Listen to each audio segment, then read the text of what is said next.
Coming out of 2 Corinthians 9:5 today. Um, Next week or two, we're going to be talking about heart matters. All right? When your heart is right, you will have no problems for sowing and reaping and for managing increase. A lot of times, um, in fact, I heard somebody one time sitting right about where Ron is sitting, and they said, but I don't want to. If somebody gave me $1,000,000, I wouldn't take it. And I thought about that, and my answer was, why wouldn't you? Even if you don't want to spend one dime on yourself, think of everything you could do with $1,000,000 and who you could help and who you could feed and what missionaries you could send. And they got really big guys, and I've done this. I've said that for so long, I never thought about that. So when our heart is right with God, we will have no trouble with the increase, with no trouble with wealth, no trouble managing it. Greed and covetousness are not part of the new creation. That should have nothing to do with it. We should always hold whatever God gives us very lightly, with a very light grip, because it can come and go, and it doesn't matter. It should not shake our faith. It shouldn't do anything. It should just keep on. So we need to always worship God and ask Him for that change of heart and keep growing. 2 Corinthians 9:5. This is not in the King James Version, and I didn't write down what version it was, so I'm sorry.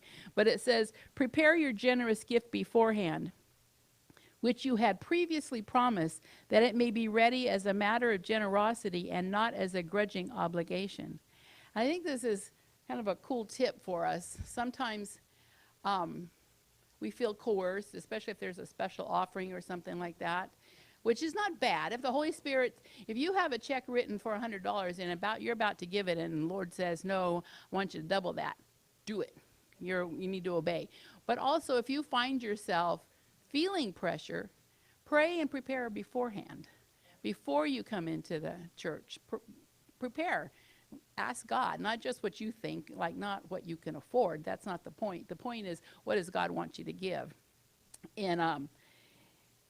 In Indonesia, and I don't remember if it was the missionary that Sarah Kate lived with or Sarah Kate, I don't remember, but when they were there, okay, whoever the missionary was saying that when the people come to give their offering, they prepare ahead of time. They have their envelope. They go to the bank and get the nicest, most pressed bill that they can get and give that. They don't want some wrinkled, crumbled up. And I thought that was really interesting because it has the same value to us, right? You know, a $5 bill crumpled or clean and pressed is the same.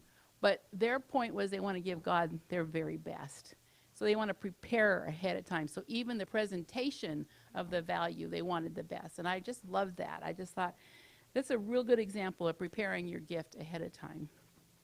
So God is pleased when we give from a heart of generosity, and preparing might, for if, you know, this is how you react, might take the pressure off the moment, especially if you're wondering what God is saying. So that's a tip. But the main emphasis is hold it lightly.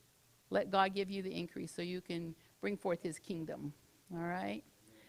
Okay, let's stand and bring the Lord's tithe this morning. We'll be bringing the offering in a little bit. So if you have a visitor's envelope or whatever, you can give it to in either basket. All right, let's bring it and we'll pray after.